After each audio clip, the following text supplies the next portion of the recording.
Sobotné dialógy.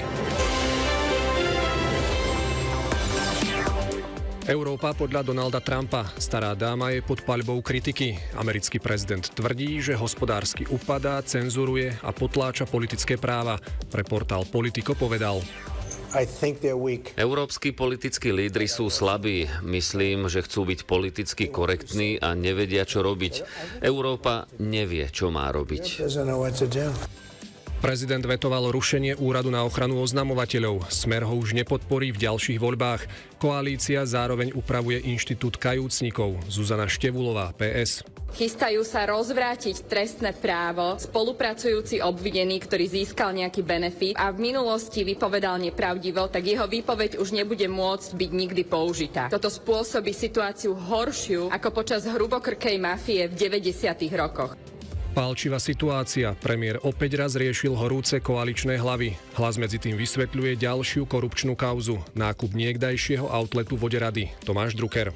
Nehnuteľnosť Voderady nakupovalo NITC, nie úrad podpredsedu vlády. Úrad podpredsedu vlády dal vklad do toho. To je všetko, čo ja k tomu viem zaujať dneska. Čo odo mňa chcete, aby som čo urobil? Zatvoril niekoho do basy? Nespokojných s vládou Roberta Fica pribúda, ukazujú prieskumy. Čo s tým chce premiér urobiť v ďalšom roku? Začínajú sa sobotné dialógy. Dialógy, ktoré budú pokračovať aj po dnešnej sobote. Za mikrofónom je Matej Baránek. Rádio Slovensko, sobotné dialógy. Hosťom posledných tohtoročných sobotných dialógov je premiér a predseda strany Smer SD Robert Fico. Dobrý deň. Ďakujem za pozvanie, pekný deň. Pán premiér, už tretia prestížna medzinárodná agentúra nezmenila slovenskú ekonomický rating k horšiemu. Ministerstvo financií to označilo za priaznivú správu. Ako sa prejaví v každodenných životoch ľudí na Slovensku?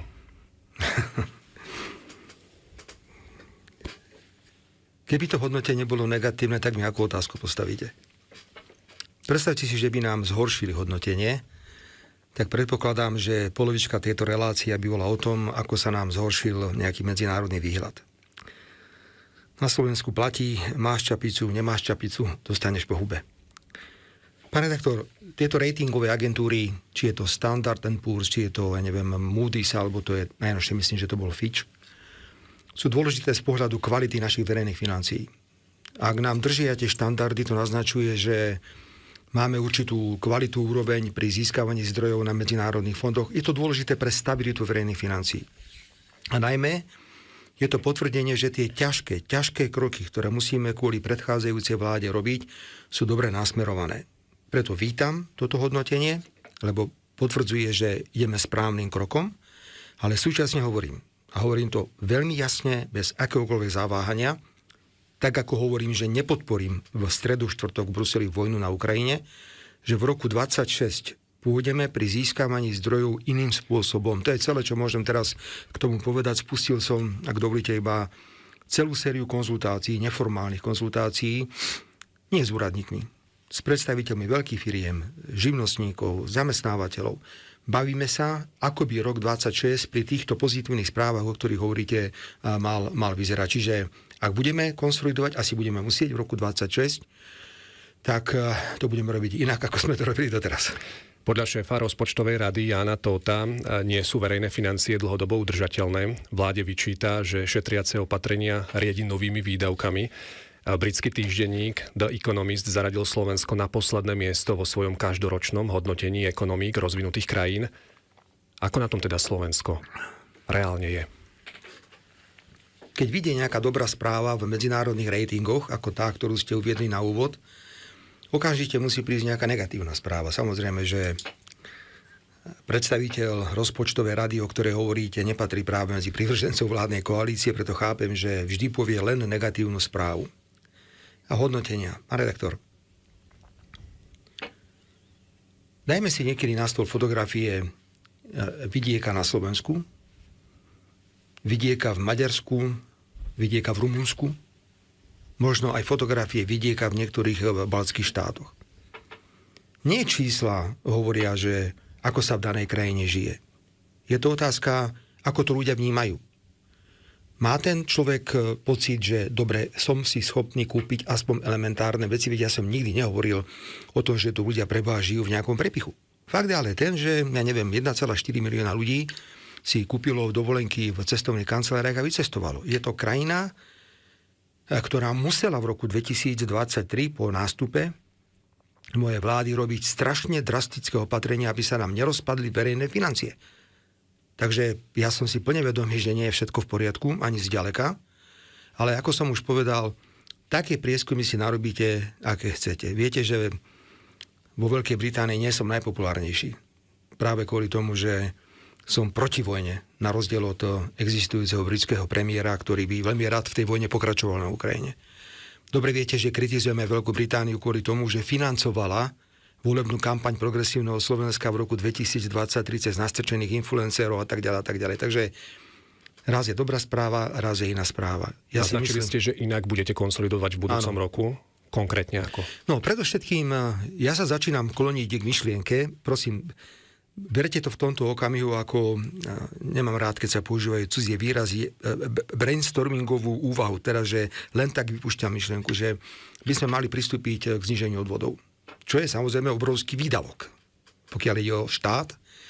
Ale na druhej strane sa domnievam, že ak by sme to skombinovali s opatreniami, ako napríklad, že nebude môcť človek, ktorý príde ráno o 6. k sústruhu, a robí tam, ja neviem, do 3. normálne tých klasických 8,5-9 hodín, nebude môcť byť ako živnostník. Pretože ľudia ako živnostníci platia minimálne odvody, nemajú nárok na pracovnoprávnu ochranu, nemajú dovolenky napríklad. Potom hovorím so zamestnávateľmi o tom, že prečo my sa tu stále trápime? Zníženie odvodov o percento? Nie, o 2? Pán redaktor, povedal som teda, že myšlienka filozofie je úplne opačná v tom, že ten prístup k tomu, ako naštartovať hospodárstvo, ekonomický rast musí byť v tom, že musíme prísť niečím iným ako so škrtením. Lebo my sme škrtenie museli robiť, aby sme zachránili financie. Teraz je návrh napríklad, že poďme sa baviť pri určitej kategórii zamestnancov, či nevieme znižovať odvody. Ale musí to byť spojené s opatreniami, ešte jedno mi dovolte povedať, na druhej strane. Pán redaktor, my sa tu hádame o výške priemerného zárobku na Slovensku. Viete, čo je bežná prax? Máte malý podnik. V tom malom podniku sa vyplatí tomu človeku mzda na úrovni hrubom 1,000 eur a všetko ostatné ide v keši. Tak potom, ako my máme reálne vidieť, že kde je alebo nie je minimálna mzda, na akej úrovni je priemerná mzda? Som veľmi rád a oceňujem neformálne rozhovory, ktoré prebehli, že toto je téma, kde sme pravdepodobne pripravení prijať a predložiť veľmi zaujímavé návrhy. Do konca roka nestihla vláda požiadať parlament o dôveru, ako je káže ústavný zákon o rozpočtovej zodpovednosti. Dokedy to chcete stihnúť v budúcom roku? Sú formálne momenty, sú krajiny v Európskej únii, ktoré majú verejný dlh vyšší ako 100%. My sme niečo nad 60%, ale máme prijatý ústavný zákon, ktorý hovorí, že napríklad musia sa urobiť nejaké opatrenia, že vláda musí požiadať o dôveru v parlamente. To je formálny krok. Nie je tam žiadna lehota. My to samozrejme urobiť musíme, lebo to ukladá ústavný zákon Slovenskej republiky. Ale ja sa domnievam, že sme riešili obrovské množstvo vážnych vecí a do tohto ešte vložiť tému, že poďme sa baviť 15 dní v parlamente o čom? O ničom. Tu bolo vylievanie špiny. Sa pozrite, čo tí blázni z opozície vystrajajú. Ja som šokovaný. Ja som jednoducho šokovaný. Dobre. Vedia, že v mnohých veciach prehrávajú, redaktor, ani si neviete predstaviť, čo sa udialo v súvislosti s rozhodnutím Najvyššieho súdu vo veci Dušan Kováčik, ktorý v podstate je dnes nevinný, bolo všetko zrušené.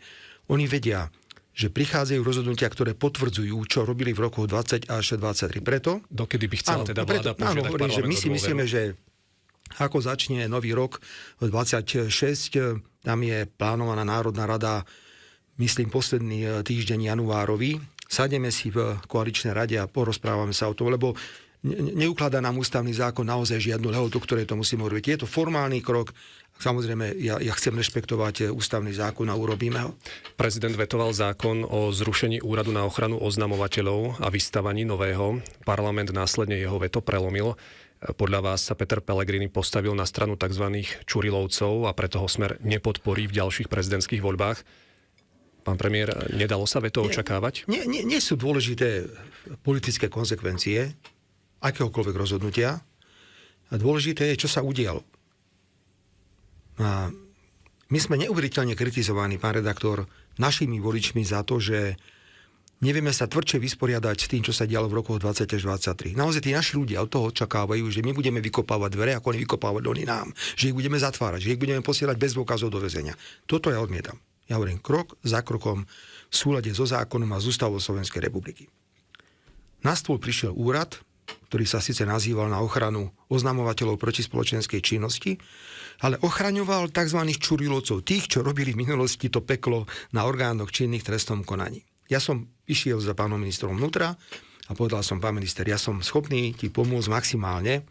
Spracoval sa návrh zákona, spýtal som sa ho, že či to vyhovuje celé, bola dohoda, vládna koalícia to urobila, mimoriadne napätnej atmosfére, pretože opozícia dnes si chráni tých svojich Čurilovcov, ona dobre vie, prečo to robí, lebo ak tí chlapci začnú rozprávať, čo sa dialo v rokoch 20 až 23, s kým mali kontakty, a kto im dával pokyny, tak bude ešte veľmi veselo. Po tom ťažkom súboji, veď to bol ťažký, to neviem koľko dní to prerokovali, to bol snáď týždeň sa o tom rozprávali v Národnej rade. Dokonca 2 týždne o to prerokovali v Národnej rade. A blížime sa k posledným 2 dňom konania Národnej rady, teda štvrtok a piatok. Ja som politicky som bol šokovaný, priznám sa, rozhodnutím prezidenta.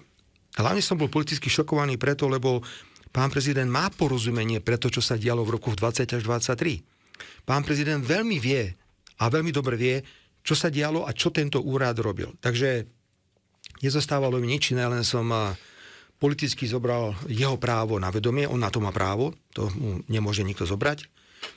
Zákon zavetoval, keďže to urobil vo štvrtok, rýchlo sme zmobilizovali vládnu koalíciu a vládna koalícia do piatku to veto prelomila, čiže dnes ten zákon platí. Ale v akom bode sú po tomto vete vaše vzťahy s hlavou štátu? Ale, pán redaktor, ja mám s ním korektné vzťahy, budem mať s ním korektné vzťahy. Ja môžem povedať môjmu voličovi, mu oznamujem. Prezident Slovenskej republiky má právo vetovať zákon.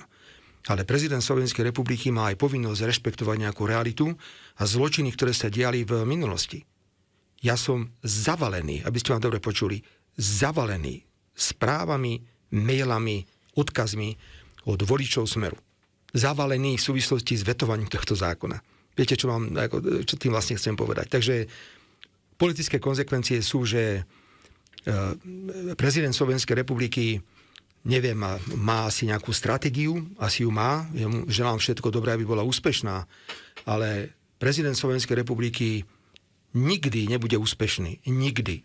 Ak zabudne, z akého prostredia prišiel a kto ho volil prvýkrát. Vy hovoríte, že máte korektné vzťahy s prezidentom Slovenskej republiky. Áno, zmení sa na tom niečo, ak sa prezident obráti na ústavný súd? Opozícia sa už obrátila.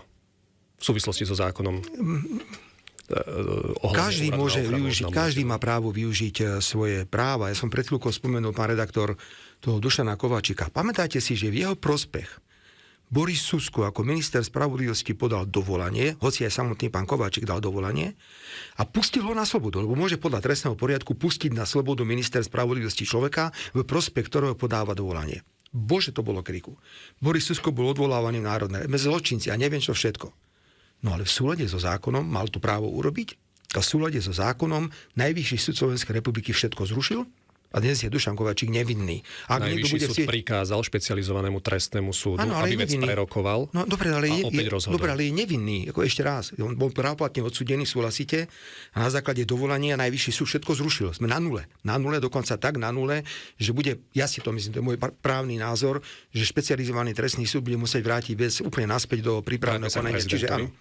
Rešpektujem právo pána prezidenta vetovať zákony, rešpektujem právo prezidenta podávať návrhy na ústavný súd. Viete, aj my sme podávali návrhy na ústavný súd. Ale musí súčasne pán prezident rešpektovať, že ja som predseda politickej strany, že mám stále pomerne veľkú časť voličov Slovenskej republiky, ktorí sa na nás pozerajú, čo robíme, ako robíme, či to robíme dobre, alebo to robíme zle. A ja musím niekedy vyvozovať politické konzekvencie z toho, kto akým spôsobom využije ústavné právo. Prezident mal právo vetovať, urobil to. Nerozumiem tomuto kroku a musím povedať, ak nenahneval 85% voličov Smeru, tak nenahneval ani jedného. Neobávate sa, že váš vzťah s prezidentom môže nabrať rozmery vzťahu Vladimíra Mečiara a Michala Kováča? Nemáme, Dá sa tomu zabrániť? My musíme normálne komunikovať, ale ak si uvedomíme, že slovenská politická scéna je rozdelená na politické strany, je to systém zas postavený na politických stranách. Exekutíva je najsilnejšia. Hlava štátu, má právomoci podľa ústavy Slovenskej republiky, ale ani zďaleka nie je hlava štátu tak silná, ako je predseda vlády Slovenskej republiky z pohľadu výkonu určitých právomocí. Preto ja budem ďalej komunikovať, ale ja som príliš dlho v politike, pán redaktor, všeličo som prežil, aby som nemal právo podať svoj názor. No jednoducho rozhodnutie vetovať tento zákon. Lebo ľudia presne vedia, čo tí Čurilovci robili v rokoch 20 až 23, tak ľudia sa ma pýtajú, prečo on ich chráni, na čo to je dobré, prečo to vrátil naspäť.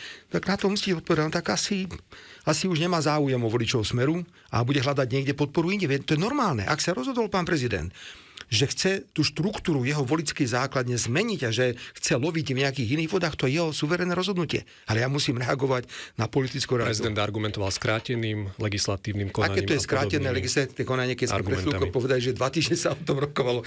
Niekedy, a to je iba jednu takú zaujímavú, že to je zaujímavé, že stalo sa praxou, pán redaktor, že keď niečo prerokujeme v skrátenom legislatívnom konaní, tak rokujeme v skrátenom legislatívnom konaní podstatne viacnásobne dlhšie, ako keby sme ten zákon prerokovali normálne, že prvé čítanie, druhé čítanie a tretie čítanie. Takže Ústavný súd o týchto otázkach už rozhodoval. Potrebné bolo, aby mali priestor poslanci, veď sa vyrozprávali všetci. Niektoré 3-krát. Tak asi to stačí. Príjmete pozvanie na stretnutie 3 najvyšších ústavných činiteľov, ktoré plánuje predseda parlamentu? Samozrejme, ale musíme to urobiť tak, aby som si ja stihol všetky splniť povinnosti v Bruseli. Ide mimoriadne ťažký summit. Ja som mal hodinový rozhovor s predsedom Európskej rady a s pánom Koštom. Ja už v stredu budem musieť odletieť do Bruselu, pretože máme večer stretnutie kvôli rozširovaniu Európskej únie a potom nikto nevie, či náhodou nestravíme aj Vianoce v Bruseli. Počúvate Sobotné dialógy s predsedom vlády Robertom Ficom, dialógy, o ktorých sa bude hovoriť aj po dnešnej sobote. Predseda poslaneckého klubu SNS Roman Michalko v Rádiu Express vyhlásil, že Matúš Šutaj-Eštok zlyháva ako minister vnútra a naozaj nie je šikovný. Povedal to na margo dvojtýždňovej parlamentnej debaty o rušení úradu na ochranu oznamovateľov. Má Roman Michalko pravdu? Nemal by sa týmto smerom uberať váš hnev na miesto hlavy štátu? Neviem, prečo hneď hovoríte o hneve. Som politik, ktorý si stráži politické súvislosti, čo je, myslím si, celkom prirodzené. Čiže ja nemám žiadny hnev, ja sa veľmi rád s pánom prezidentom pred Vianocami stretnem, len som teda definoval, že to bola politická chyba, na to mám právo. A teraz, že na koho sa mám, alebo na koho sa nemám sústrediť, vždy sa snažím, pán redaktor, byť, dúfam, že to môžem povedať, mám 61 rokov, dobrým politickým otcom. Že nie som ten typ človeka, ktorý rovno povie, končíme. Kamil Šaško zastavil tender alebo nezastavil? Zastavil, dobre?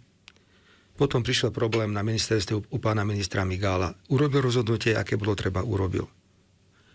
V prípade pána Kmeca to tak už jednoducho nebolo. Ja teraz hovorím predsedovi strany Hlas, ktorého rešpektujem ako koaličného partnera, ako ministra vnútra Slovenskej republiky, že vytvoríme mu všetky podmienky, právne, demokratické podmienky, ako je napríklad toto zrušenie úradu a vytvorenie nového úradu. Urobili sme významnú novelizáciu trestného poriadku. Už dnes nemôže nejaký kajúcnik, nejaký mako klamať a vymýšľať si. V takomto prípade nebude to môcť byť použité v boji proti trestnej činnosti. Preto ja budem skôr hovoriť ministrovi vnútra. Pán minister, mám obrovské množstvo sklamaných voličov, ktorým toto najviac na svete vadí. Že ministerstvo vnútra a vyšetrovatelia nekonajú rýchlejšie pri odhaľovaní zločinov, ktoré napáchali ľudia v rokoch 20 až 23.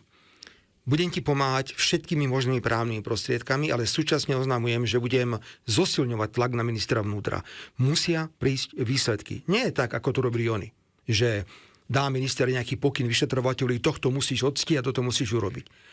My predsa dobre vieme, že na stole je obrovské množstvo dôkazov. To treba spracovať, zákonným spôsobom predložiť a nech títo ľudia čelia spravodlivosti a nech sa povie, či sme mali my pravdu alebo mali pravdu oni. Čiže pomáham, ale súčasne budem vytvárať tlak. Ale toto by som teraz nerád hovoril, že kto je šikovný a kto nie je šikovný. Minister vnútra má vašu dôveru jednou. Minister vnútra je predseda koaličnej strany. Jeho pozícia v tej vláde je o to silnejšia, asi mi rozumiete. Viete, len tak odvolať ministra vnútra, to by bolo veľmi komplikované. Ani teraz takáto predstava nie je. ale ten tlak na ňoho bude určite väčší a väčší. Koalícia odvolala z postu Európskeho výboru poslanca Hlasu Jana Ferenčáka. Ten na protest vystúpil z poslaneckého klubu. V parlamente zostáva pôsobiť ako nezaradený. Ide o ďalší personálny problém v strane Hlas. Čo s ním? Budete to riešiť ako predseda vlády? Koalícia má aktuálne v parlamente 78 Pamätáte poslancov. sa, myslím, že sme aj v tejto relácii o tom už veľa hovorili, keď sa riešil problém okolo pána ministra Huliaka, pána ministra Migala. A poviem to politologicky a prosím pána predsedu Danka a pána predsedu Šutaja Eštoka, nech sa na mňa nehnevajú, čo teraz poviem. Zle postavili kandidátky. A tie kluby sa im rozpadli. Mysleli si, že keď dajú na kandidátku človeka, ktorý je populárny, že tento človek im nielen prinesie percentá, a že tento človek automaticky bude v tom klube sedieť a bude bez čohokoľvek plniť program tej strany. A to sú ľudia, ktorí často nemajú nič spoločné s tou politickou stranou. Čiže došlo k rozkladu dvoch poslaneckých klubov. Ja tu hrdo sedím, Smer Slovenská sociálna demokracia pevný ako skala. Je to najstabilnejší prvok nie iba vo vláde, na celej slovenskej politickej scéne. To je 4. poslanec, ak dobre rátam, pokiaľ ide o Hlas. To je pán Šalitroš, pán Migál, pán Malatinec a teraz je to už pán Ferenčák. Budete to riešiť vy osobne?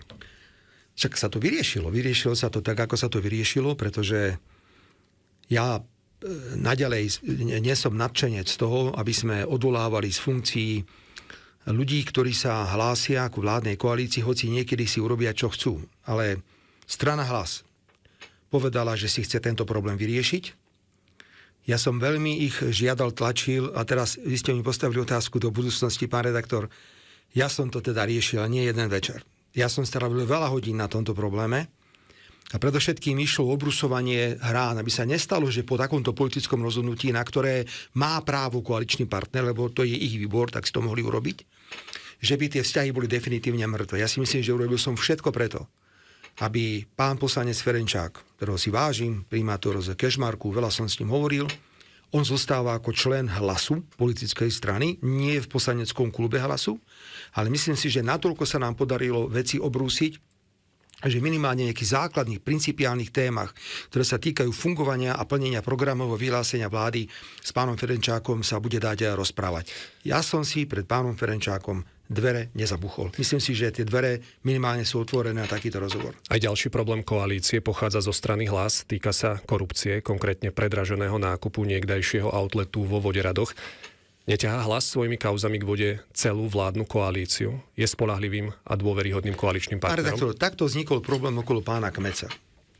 Ako náhle som dostal informácie, že pri niektorých dotáciách to mohlo smerovať k nejakým blízkym ľuďom, tak som mu fakt zavolal. Nerobte to, zrušte to, urobte to inak. Urobte to tak, aby to bolo v poriadku a nikto vás nemohol kritizovať.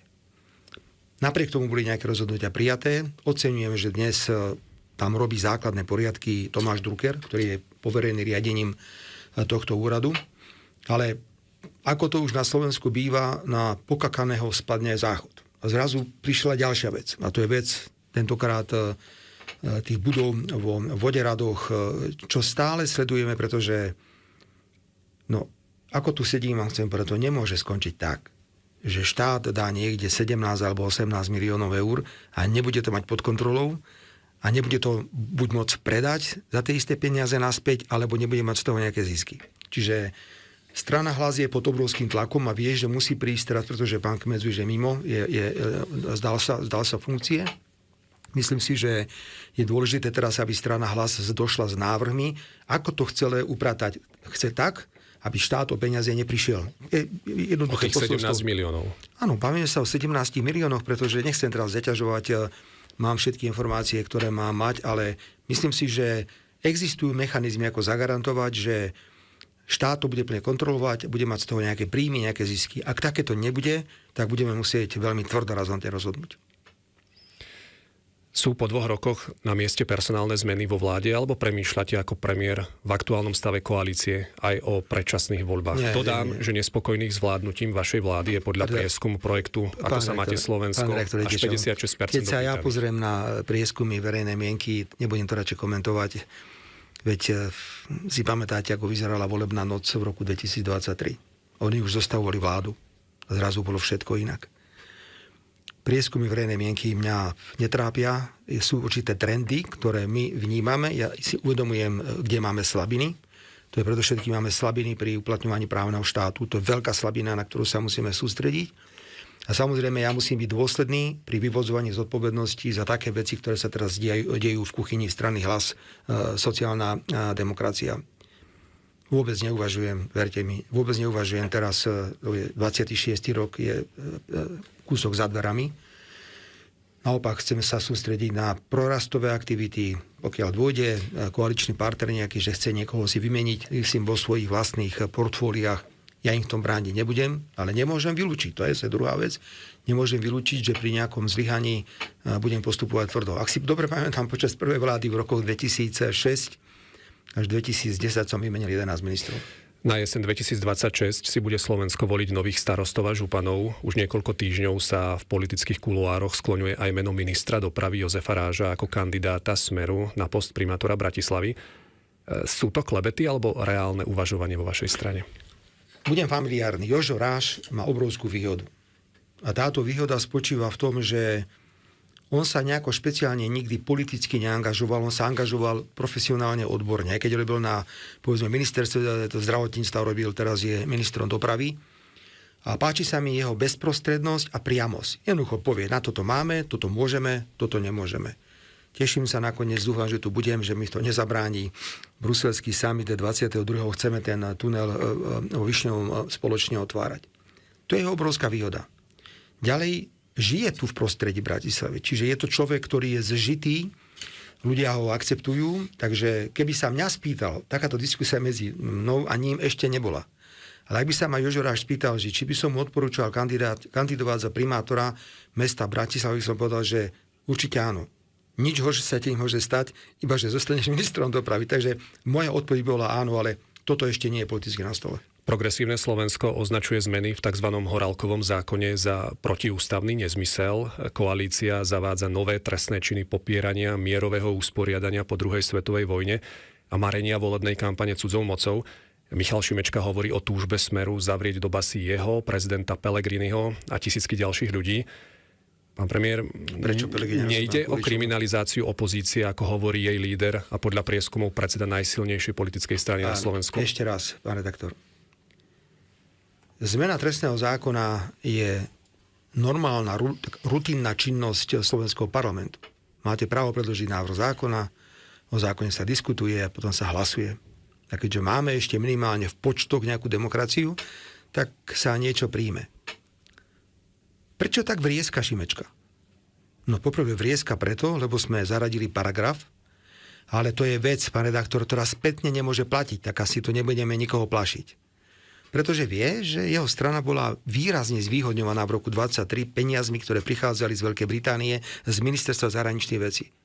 Zoberte si, že by ministerstvo zahraničných vecí Ruskej federácie platilo na Slovensku nejakých umelcov, aktivistov, ktorí by robili kampaň prospech Smeru Slovenská sociálna demokracia. Už by som to nesedel. Čiže progresívne Slovensko to odmieta. No, počkajte. Čo odmieta? Však to sú reálne veci. Čo odmietate na tom? Je agentúra, ktorá brala peniaze od ministerstva zahraničných vecí Veľkej Británie a tá platila na Slovensku ľudí, ktorí chodili a podporovali účasť voličov progresívneho Slovenska. Ide o kriminalizáciu opozície. Ale čo to má s kriminalizáciou? Niekto dal trestné oznámenie, niekto niekoho stíha.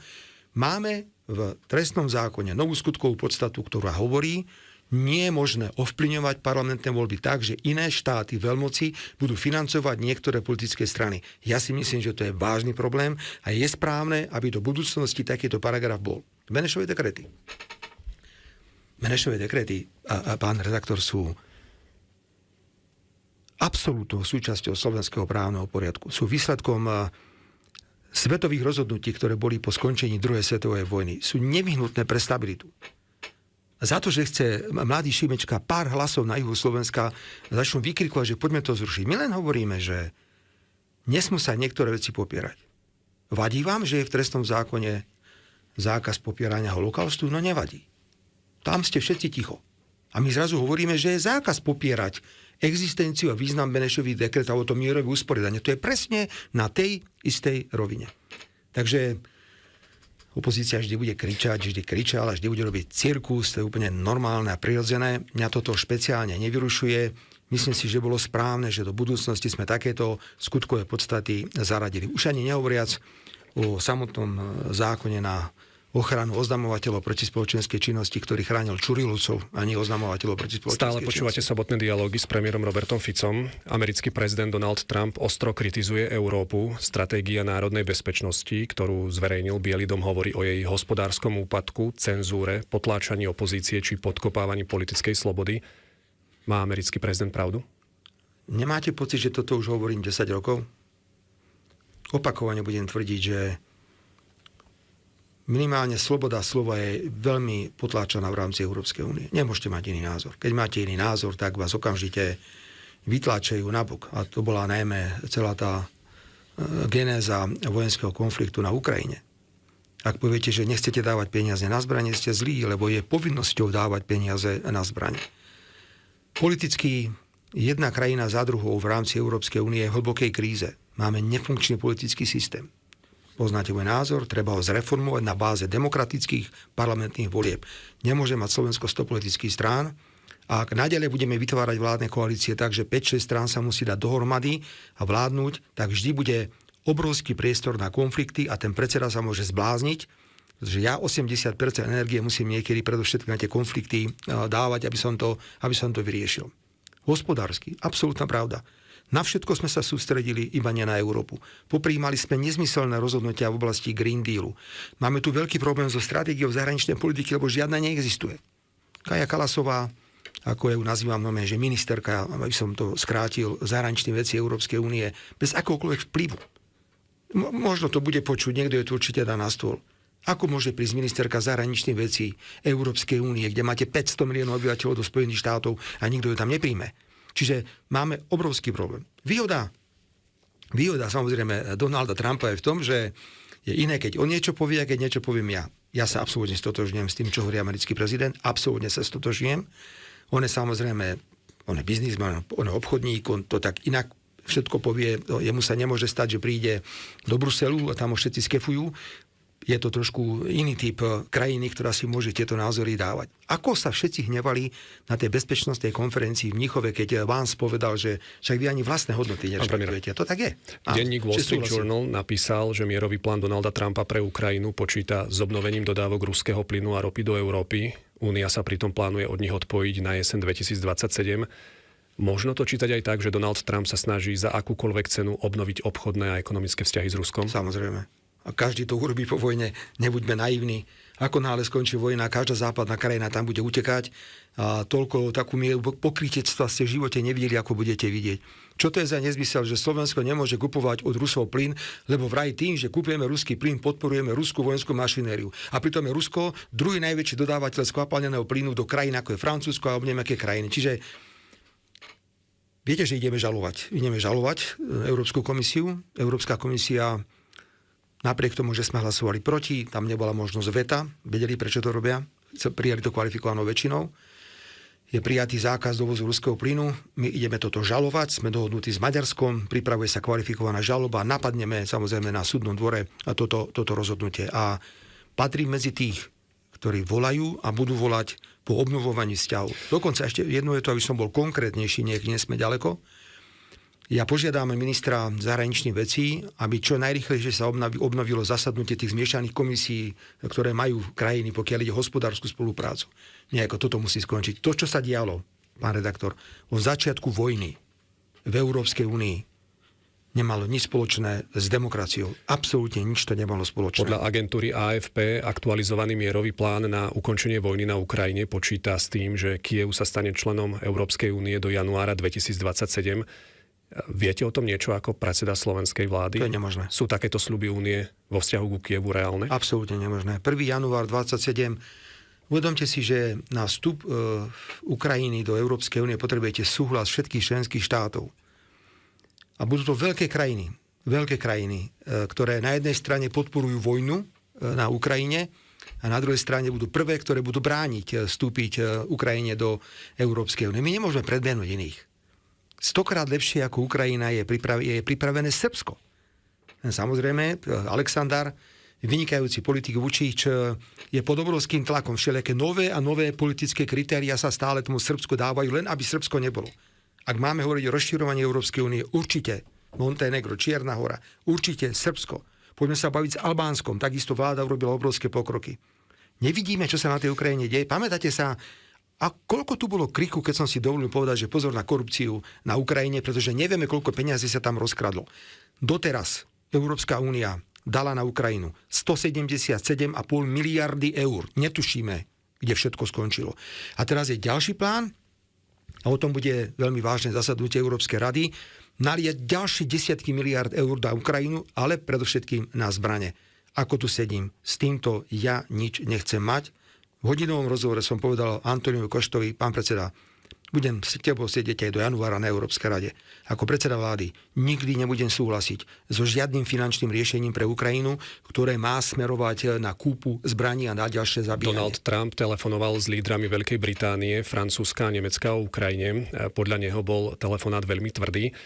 Čo sa podľa vás dozvedeli páni Starmer, Macron a Merz? Naznačil im americký prezident, že tento európsky problém prestáva byť jeho problémom, že má iné geopolitické priority, Venezuelu alebo Čínu?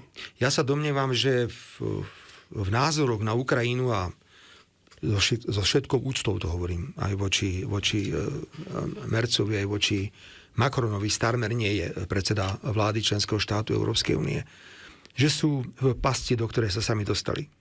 Od samého začiatku bola vojna vedená preto, lebo si mysleli, že cez podporovanie Ukrajiny vojensky dostaneme Rusko na kolená hospodársky, čo sa nestalo. Čiže oni nevedia teraz povedať a priznať si pravdu, že nebolo to dobré, poďme to skončiť.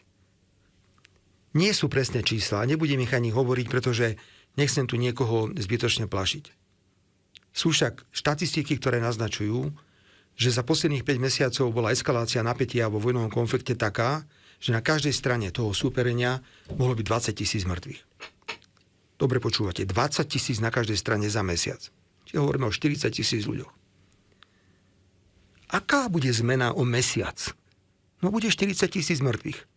Budú nažraté nejaké zbrojárske firmy a bude možno spokojný niekto v Európe, lebo ďalej pokračujeme v nezmyselnej vojne.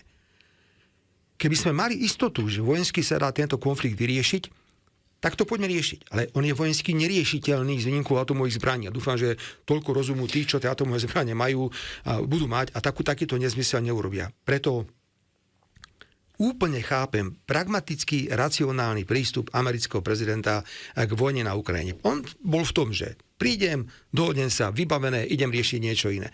Pozrite sa, ako pomohol vyriešiť problém v Arménsku a Azerbajdžanu. Tá mierová dohoda medzi Azerbajdžanom a Arménskom.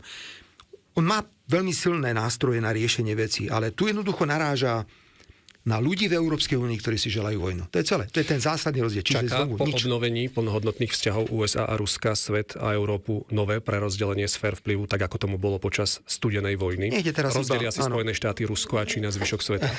Rektor, treba si sledovať, čo hovorí čínsky prezident. Táto krajina je úžasná. A z hľadiska plánov, cieľov, to je jedna krajina, ktorá už šokovala a ešte podľa mňa 5-krát pozitívne šokuje celý svet. Ja nie som naivný, každý veľký hráč, vrátane Ruska, Číny, Spojených štátov si bude posilňovať svoje pozície, ale ak skončí vojna, a ja verím, že skončí, a nech aj so mnou dorobia, čo chcú v Bruseli, ja neprispejem na kupovanie zbraní pre Ukrajinu a ďalšie zbytočné zabíjanie, tak si myslím, že by sme mali veľmi rýchlo nadviazať opätovne hospodárske vzťahy s Ruskou federáciou. Už som vás informoval, že požiadam ministra zahraničných vecí o obnovenie práce zmiešaných komisí. Dobre vieme, a to nie je otázka politická, to nie je otázka ideologická, to je jednoducho geografická vec. Ten plyn vždy bol pre nás najvýhodnejší odtadiaľ. Tá ropa bola vždy pre nás najvýhodnejšia, ale my ako takí barani boli sme vždy na začiatku rúry, dnes sme na konci rúry. Nikoho to netrápi, mňa to trápi. Mňa to trápi, preto dobré vzťahy, hospodárske, politické medzi Spojenými štátmi a Ruskou federáciou a Čínou tomuto svetu môžu len pomôcť. Viaceré európske zdroje uvádzajú, že už v roku 2030 by mohla byť Európa pripravená na veľkú vojnu s Ruskom. Znepokojuje vás v tomto kontexte obnovenie rôznych foriem vojenskej služby vo viacerých štátoch Európskej 27 a vôbec príprava na vojnu? A akože, kto tak asi pôjde bojovať v tej Európe, mi povedzte. To tu v Bratislave chcete vyhlásiť mobilizáciu v tej kaverni, že poďme sa biť s Rusmi? To sú...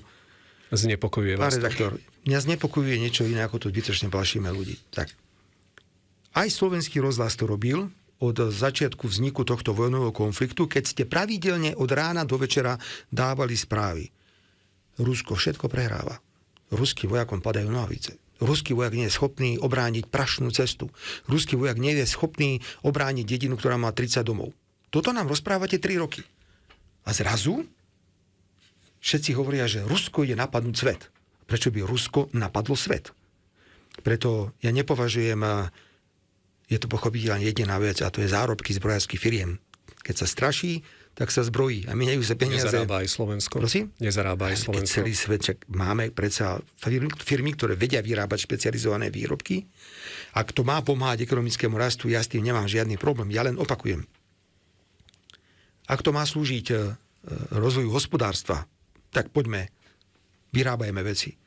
Ale predstava, že v roku 2030, čo je za 3 roky, alebo za 4, bude Európa pripravená na vojnu s Ruskom, ja neviem, kde žijeme. Ja tomu nerozumiem. Buď teda sme naivní a nikto tých Rusov nepozná, nikto s nimi nehovorí. Nemôže, pán redaktor, prepáčte, nemôže sa mi stať, že ja prídem na Európsku radu, kde sa všetci na mňa vrhnú. A čo si tam v tej Moskve robila, na čo si tam išiel a tak. A potom dojdú za mnou na chode, poďme porozprávať, čo všetko Putin porozprával. To tak nemôže fungovať. USA odtajnia Epsteinové spisy. Neobávate sa, že vás prinútia zmeniť rozhodnutie o vašom poradcovi Miroslavovi Lajčákovi? Očakávate, že sa z nich Slovensko dozvie viac o páde vašej vlády v roku 2018? Pán redaktor, viete, úplná klasika, že riešili sme nepodstatný problém, nechcem povedať nepodstatný problém človeka, lebo Miro Lajčák je excelentný diplomat. Ja mám s Mirom Lajčákom na mnohé témy absolútne odlišné názory. A to je dôvod, prečo Miro Lajčák sa nestal ministrom zahraničných vecí. Ja som mal s ním stretnutie a pýtal som sa ho na toto a na toto. Povedal som, Miro, prepáč, my dva nebudeme vedieť spolupracovať, ale chcem využiť tvoju diplomatickú excelentnosť, lebo on je excelentný diplomat. Tak mi pomáha s takzvanou, nazvime to, že národnou bezpečnosťou, naozaj pomáha, tam všade dá, kde sa dá. Zatiaľ všetko, čo je vonku, potvrdzuje, že išlo štandardnú komunikáciu, nebolo tam nič, čo by sa vymykalo z nejakého normálu. A táto téma je za mnou. Nemyslím si, že poznajúc pána Lajčáka, typická politická trasoritka, Miro, prepáč, takto to poviem do mikrofónu, ale veľmi opatrný, schopný človek. Bola by obrovská škoda, hoci máme úplne iné politické názory. Viete, koľko voličov Smeru ho nenávidí? Kvôli politickým postojom. Ale ja ho tam nemám preto, aby robil politiku pre mňa. Mám ho tam preto, aby mi ako profesionál pomáhal. Pokiaľ to takto pôjde ďalej, tak budem veľmi rád. Na Slovensku bola oficiálna delegácia predsedu Českej snemovne Tomia Okamoru, aj delegácia českých opozičných poslancov. Zaregistrovali ste ju? Ja som sa stretol s pánom predsedom snemovne Českého parlamentu, bolo to vynikajúce stretnutie, ale nemám žiadne ďalšie informácie, že by sa niekto domáhal nejaký ďalší stretnutie. A viete, ešte vám poviem niečo, redaktor, že ja mám rád normálnych ľudí, aj mám rád, ja tomu hovorím, že čirkašov, beťárov v politike, všetko mám rád. Nemám rád drzých, neokrúchaných idiotov a bohužiaľ často ich vnímame v mnohom opozičnom prostredí, predovšetkým na Slovensku. Preto ak bude chcieť prísť česká opozícia na stretnutie na Slovensku, bude normálne privítaná, ako bol privítaný pán Okamura. Len jediná moja podmienka je, aby neprenášali na územie Slovenska svoje vnútornopolitické veci, ktoré majú v Českej republike. Ja sa nestarám do českej politiky. Niektorí českí politici milovali sa starať do slovenskej politiky. Ja som to často komentoval.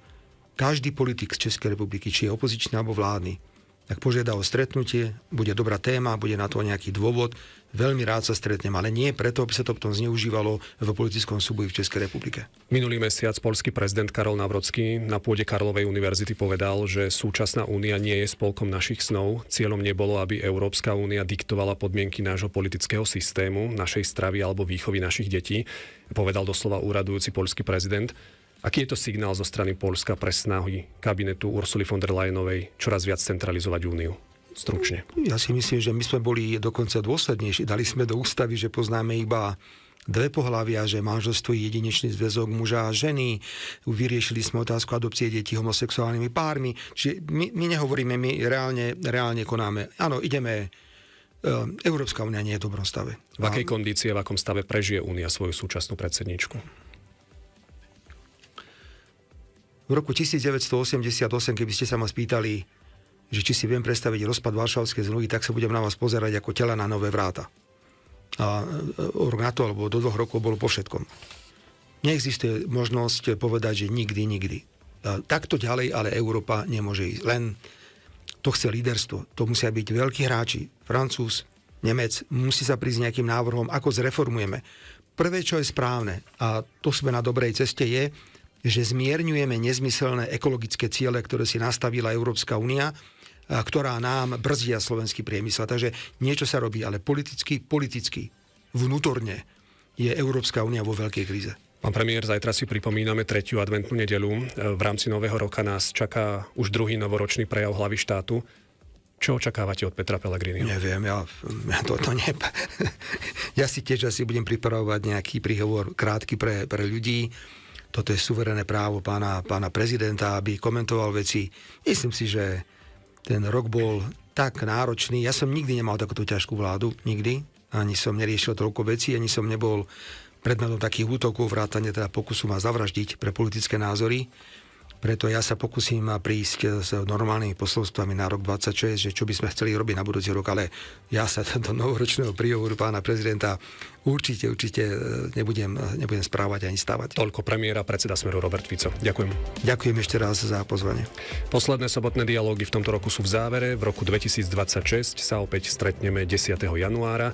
Hostiami budú predseda parlamentu Richard Raši z Hlasu SD a predseda Progresívneho Slovenska Michal Šimečka. Celý tím sobotných dialógov vám želá pokojné vianočné sviatky. Reláciu pripravili a vysielali dramaturg Peter Škorňa, zvukový technik Ivan Šucha a Matej Baránek. Sobotné dialógy.